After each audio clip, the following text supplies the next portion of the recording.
because you love to see the new chefs that we bring out on this show. You're going to love this guy, Chef Michael Hunter. Welcome. Thank you very much. So good to have you here. Now, you started your own restaurant, and you know, in this city it can be a very fickle audience, but Antler has been going strong. It's only a year old. Tell me a little bit about your restaurant, why you started it, what it's all about. Our theme is wild Canadian ingredients. Yeah. Anything from wild mushrooms, herbs, plants, and wild game. Okay, nice. So, and there is a big audience out there that wants the duck and the rabbit and the elk. Yeah. Even though you're catering to that audience as well as vegetarians. We do. That's something that not everyone knows about us, is that we do Yeah. a lot of vegetarian stuff. I love to forage, and wild mushrooms is one of my passions to go and find and bring into the restaurant. Okay, so it says here, started cooking at age 13. I did. Yeah. Amazing. Would you remember any of your early recipes? I was a breakfast cook at like a diner, so Like you were cooking? Yeah, like flipping eggs and home Oh fries. my gosh. And yeah. I thought you were going to tell me about a grilled cheese sandwich. Well, yeah, there was that too. Yeah. Okay, all right. And then at 18, you started hunting and foraging. Yeah. Do you have favorites? Like favorite taste, favorite meats that you have? Morel mushrooms are one of my all-time Yeah. favorite. We have a big, huge photo that I took in the restaurant of a morel mushroom. That's one of my favorites. Maple syrup, I love the Yes. spring. So I tap about 30 trees with my kids, and we go collect sap and boil it down for syrup. That is amazing. Yeah. Okay, how old are the kids? My daughter's 13, my son Yes. is 6. Okay, there's got to be a big difference. I know. Oh, She babysits now, so it's great. that's so good. Yeah. There's a big difference between a Yeah. 6-year-old and a teenager, yes? Yeah. Yes, but now you have your own helper, which is fantastic. I do.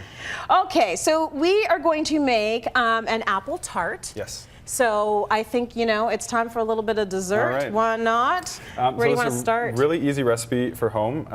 Start off with these little pans. Yeah. All we need is butter, sugar, apples, and puff pastry. At the Okay. restaurant, we make our own puff pastry, but it's readily available at the grocery store in the frozen section for those of you that don't want to make it. So I've heated up my pan, thrown a little bit of butter, Okay. sliced some apple. Tell me a little bit about the apple that you're using for this. What do you like? These are spy apples, but anything local in season. Take your family, go to the farm, pick your own things. Really fun. Yeah. But try and stick to something local and in season.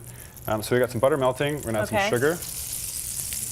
We're gonna caramelize that sugar in the pan, and then just arrange some apples in the bottom. Okay.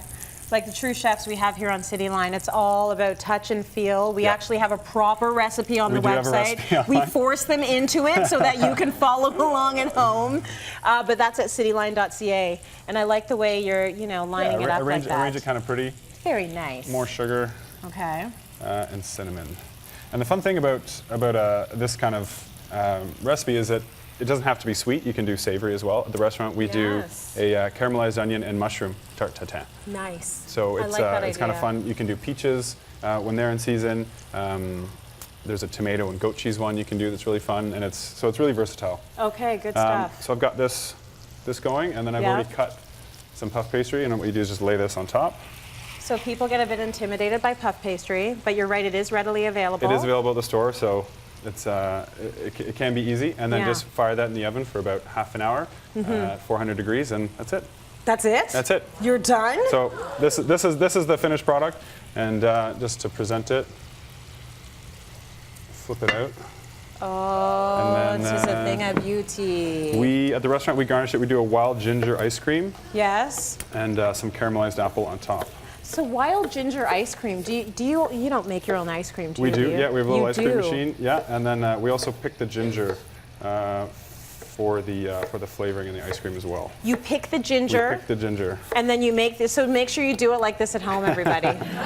You go pick the ginger, You have to pick the ginger first. and then you make the ice cream. And then did you make the butter and your butter churner? No, but I would like to. You would like to. I would like well, to. That's kind of cool. I mean, the Michael Hunters of the world will be the ones that are okay when something knocks a satellite out of the wall and we have no energy and technology. Yes, I He'll will be survive. good. I'll survive. Yeah, we're going to be going to his restaurant. I wish I watched what you just did right now. How did you make that happen? Slice it really thin, and Yeah. then so what we do is we just brulee this. This Caramelized is sugar. beautiful. What a way to like impress the guests, huh? It's really fun. This is beautiful. Okay, so think about doing this. You can do the sweet side, you can do the savory side. But what I like about your message is go local, go seasonal. It doesn't have to be super fancy, but the more seasonal it is, really and truly, the better it's going to taste, right? Absolutely. And this is your ginger ice cream? This is the ginger ice cream. I love it. Okay, we got to at least get the last shot of the ice cream, because who wants apple pie without ice cream? Yes. Cityline.ca for that fabulous recipe. Thank you, Michael. Thank Give you him a so big much. round.